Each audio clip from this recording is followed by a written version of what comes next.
So, hey everybody, just a bit of an update. I am heading over to Allan's. Got a call today. Well, he was very agitated. I think I might have mentioned earlier in this morning's video that Mum wasn't very well, and he was becoming quite focused on that. And then obviously was talking to Dad, and then Dad got quite frustrated with him, and that never ends well, the conversation. So then he was ringing me, and that's when that starts. And, for me, it was like, okay, so what's happening? And well, I'm a bit worried about Mum, and Dad's not helping her. And he goes through, all these things in his mind. I said, okay, well, let me give Dad a call just to see what's happening, which I did. And I rang Dad, and apparently Mum had been, sleeping all day. When I say all day, she wasn't well yesterday, and my mum is going through, I think it's like early onset dementia or something. Not that that's been diagnosed, but literally sometimes she's just like this shell, and I don't know if that's part of getting older as well. But it's sad because, my mum was always a go-getter. She was always the one fight the fight for you, and now she's just, her health's not good. So Allan was concerned about that, and obviously myself as well. So I had uni this morning, so I sort of touched base with Dad because he'd rang and left a message to say Mum had gone to hospital. So she's currently at at Hornsby. I'm on my way to Allan, so I'll see where he's at, and we'll take it from there to see whether he wants to go to visit Mum. I just need to see what sort of state he is, but we were going to do a couple of some videos today, just some intros, hopefully for this documentary. So at the moment he wanted to actually, show everybody when he is drinking. I know we've done a couple of videos different times when he's more coming off alcohol than actually being on alcohol. So I'll just see how it is and make that assessment. So yeah, see ya. So I found this. I don't know if that's your wedding ring. Is it? So that was in that box that I brought down. I had some personal items. Is it? Yeah. Is Zoe? Oh, Veronica.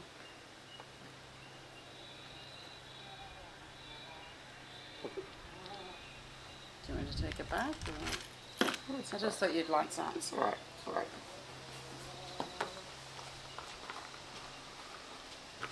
You right? Give me a moment. Huh? Give me a moment. I'll be. Alright, there's some food.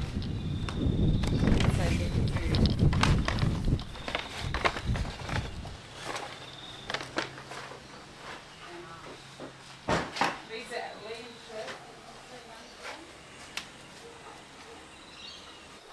That thing. Like these are only just like bits and pieces, but I think they're mainly just stationary things. Well, that's not 3D printing, so there's a still beam running through this, covered by 3D printing. Yeah, that's cool. So, excuse me, Renee, I'll just spin it around. So, see that end bit there?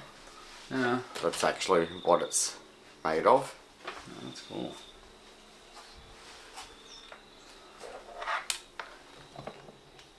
Just wish I could get back into it.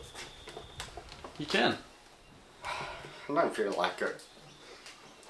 Oh, I really don't feel like it. I just feel like my life's over. It's not. I just feel like curling up into a ball and disappearing. It's not over, Allan. It's just the way that I feel. And it's just little things like this, which I know that you meant the best. Just reminds me of what I had. Oh, you still, I think other things you still have. Don't look at the past. They're things you can't control. Your future is controlled by the past and the current. That's if you let it. Oh, well, I'm letting it. I got a parcel of food here and I'm hungry. I might eat it. It's tacos. I'll give it to one of your boys, they'll eat it. You have lunch, dinner? I'll get some afterwards. No, it's all yours. You need it more than me do. For sure. You have Are it. you hungry? You eat it. You said you're hungry. Guzman tacos are good. Just said the chips or something. Keep it in the fridge. So, Come on in.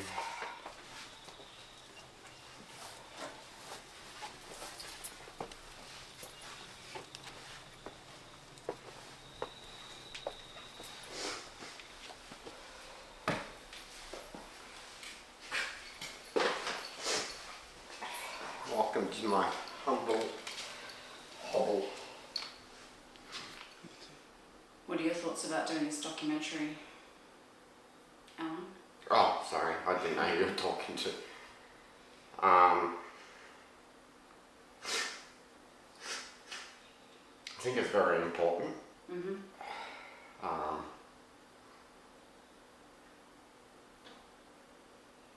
There is so many people out there that think that this is a lifestyle choice, like, you know, something that we've chosen. I mean, if you look around my place, yeah, it's a bit messy. But I have stuff, I've had stuff, I've done stuff, I've, you know, been there. I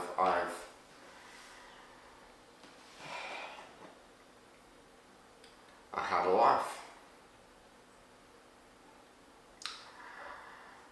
And for me, that life fell apart. And I didn't know how to pick it up.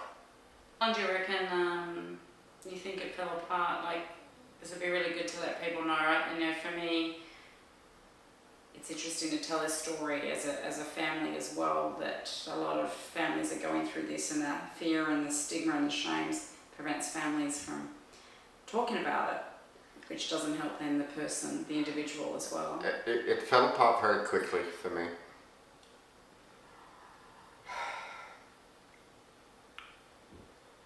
In my youth, so I'm talking about 16, 17,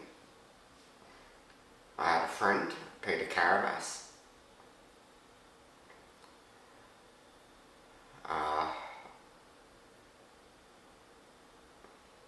How honest do you want me to be?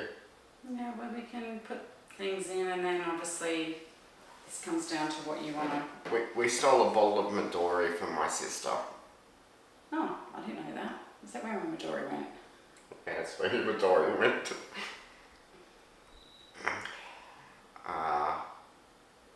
And obviously Peter was more able to... It was the first time I ever really drank. Peter was able to keep it down better than me, and I threw up everywhere. And Peter cleaned it all up. Complain as much as you liked about Peter, but he was a good friend. Yeah, I liked Peter. He was a nice kid. He cleaned it all up so we didn't get in trouble. But it was a different time back then. I could go to the petrol station and buy cigarettes and say they're for my mum. Yeah. I could, 80s. yeah, I could go to, you know, the bottler would go, can I get a bottle of whiskey for my mum, please? And, you know, they'd just say, yeah, okay. That's what I did.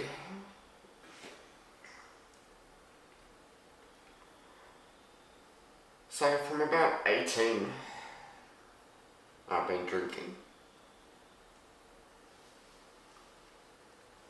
And it was sort of always controlled, because it wasn't that long after that sort of Matthias was conceived, sort of. He was conceived. And I stopped.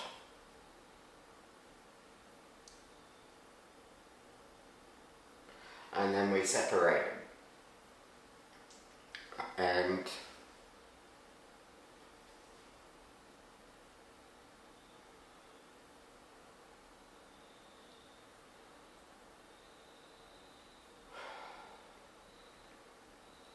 That's when it began. And it stopped for a while when I got with Veronica.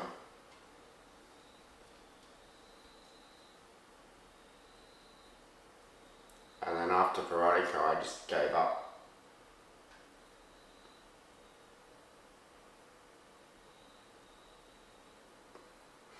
And I'm still in that state.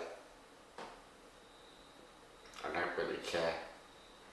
Yeah, they keep telling me that, yeah, if I keep doing this, I'm going to die. And I'm like, okay, bring it on. Who keeps saying that? Is that the hospital? Yeah, pretty much. The counsel that I keep evading every time she calls. She offers nothing.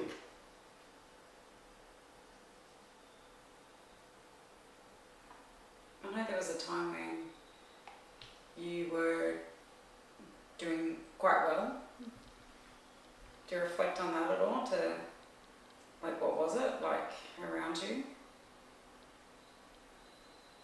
It helped you through that? Jane Paston, and she's not even a drug and alcohol counsellor. She's just a GP. Just a GP. She's a GP. Yeah. What was it about her, do you think? She cared. Yeah. The thing that gets me more than anything was my son's birthday yesterday. I did remember I called him.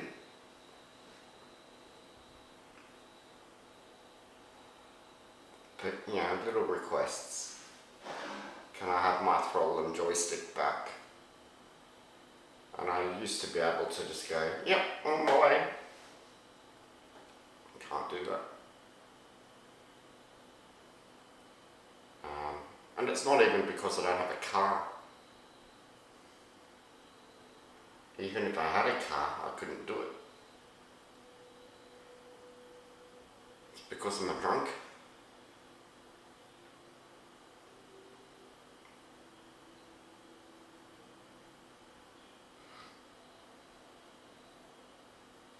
I've destroyed my life.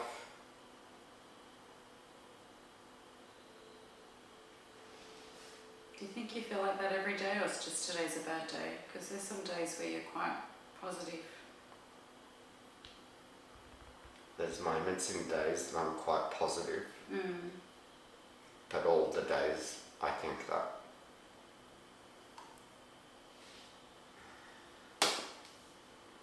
Turn the camera off. What do you think? It's definitely like I understand on how you're feeling and the environment that you're in right now. Like you're trapped. There's no public transport. There's no train station. So It's not just about me. I'm talking about all the people that you interview. oh, I thought we were talking just about you. No, all the people. I haven't interviewed anyone. You're the only person that I'm interviewing. Sorry, recorded. You know what I mean. Sorry, I'm not a professional, so. What? So like what have I seen or? Well, yeah, what have you seen? You know, I'd love to hear is from his at the beginning when you were younger, because a lot of questions always get asked about kids being in environments where they've got someone that's using, and they always think it's best to keep that child away from that person. Do you remember when it was all happening with Allan? Like, what was your... Oh, it was definitely a shit thing because we always used to come to your house, play games on the computer. I know that you were the only one that let me play GTA 5, so I'd always come down and play GTA 5. And we always came down with Nana, came down and stayed at your house for two to three nights, and we just chilled out, watched movies, played a lot of games, all of us, on the Wii. A lot of the, I don't know if you remember that camera that was on the Xbox, and you used to like do all that stuff. I do. It was definitely hard to see this whole situation just take my uncle away, because you were the closest uncle that I've had, and you've always been the one that we've always been in contact with and always, you know, been talked to. You alright? I'm sorry, mate. It's alright.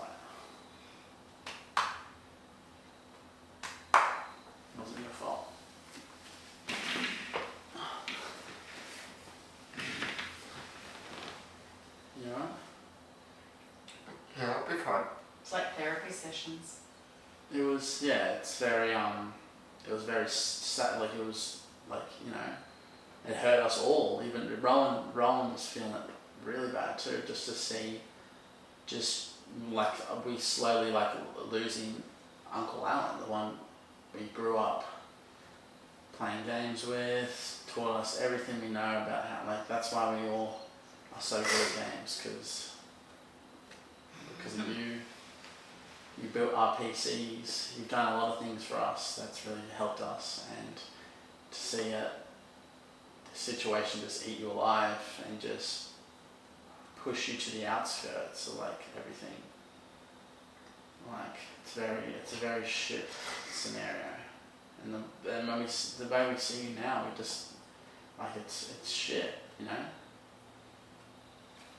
Like You ever scared of Allan? no, never been scared.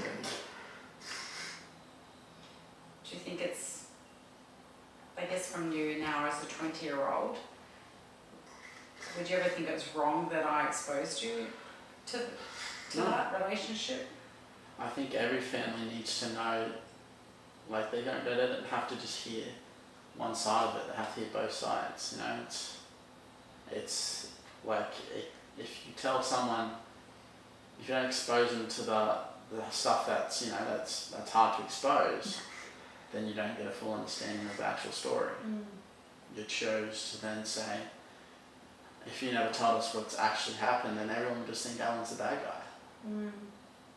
When it's not the case, and that's just, yeah, you should always be exposed to both sides, no matter how serious or what it is, because then you misjudge someone. I always look at it as, if you were diagnosed with cancer, God forbid you're not, family don't give up. No. There's hope and they stay connected. And there's no different here. But a lot of families can't cope. And then get criticised by others, you know, because of this fear of stigma and shame.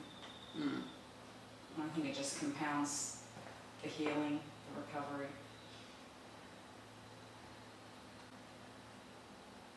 I know there's times it's pretty tough. There has been. You know that. I do remember the times though that I could have done better. But that's everyone. Everyone knows that they can do better. That's just how we grow as a person. You're not really trying if you don't fail, you know. There's a lot of wisdom in that last statement. Do you know your nana's in hospital? I did not know. She alright? I haven't called her today. And apparently her face is really droopy. Yeah, She hasn't had a stroke. I think she has had a stroke.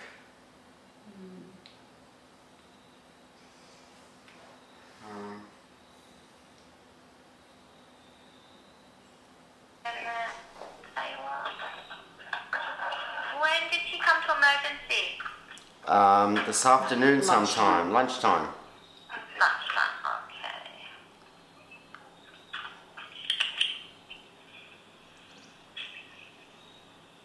Trailer.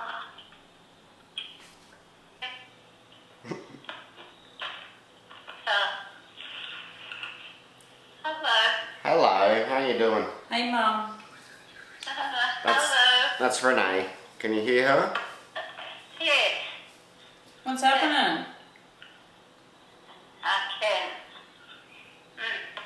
What's happening? Oh, happened. Huh? What's happened?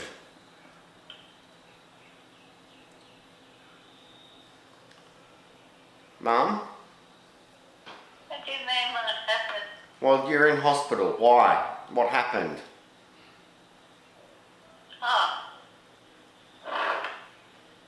I'm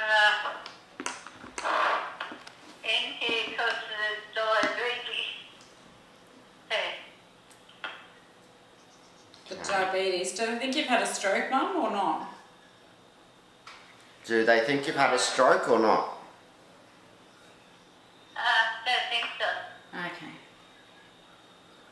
So just your sugars are up, is that what they're worried about? What are they worried about? Well, you're in hospital, so they're keeping you there for some reason. Why are they keeping you in hospital? I don't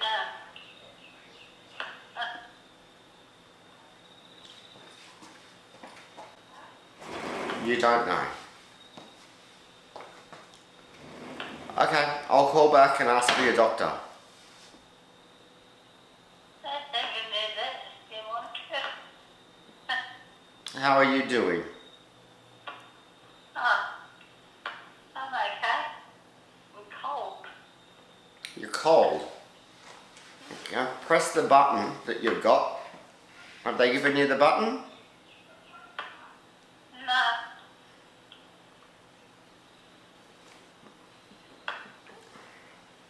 They haven't given you the button. No. No button.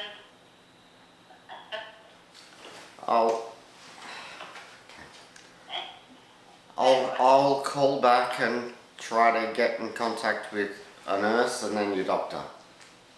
There you go. I hope you're feeling better soon. Okay. I love you, Mum. Thank you. Bye. Bye. Bye. Well, hopefully, because this is what happened when she went to Katoomba that time when she was a bit, all over the place, and sometimes they found that she had a urinary infection, which was... It's my fault. I knew something was wrong at Melbourne. Because I spent like 3 days with Bathurst. the Bathurst, sorry. Bathurst. Melbourne. I don't know why I keep saying Melbourne. I don't know either. Maybe you want to go to Melbourne. Well, that's where the International Harm Reduction Conference is.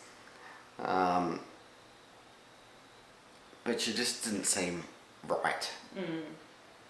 Well, she hasn't been herself for such a long time now. She's sort of given up. And I told Dad that when she got back. I said, look, Mum doesn't seem right. I'm going to call someone. And Dad's like, no, you're not. And I just bowed down to Dad's will. And I shouldn't have. I should have stepped up to the plate and said, no, gonna call someone.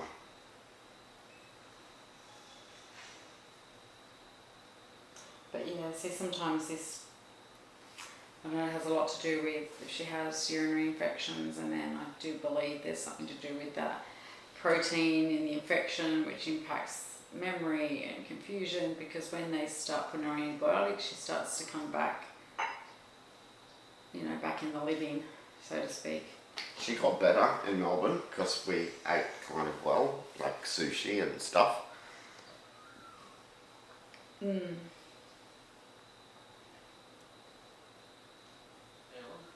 Shouldn't have listened to Dad. Yeah, but you can't beat yourself up over it too. Oh, because the sugars came back down to a normal level as well, so...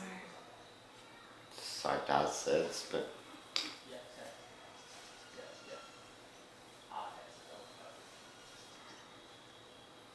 Can you turn that off, please? I think it is.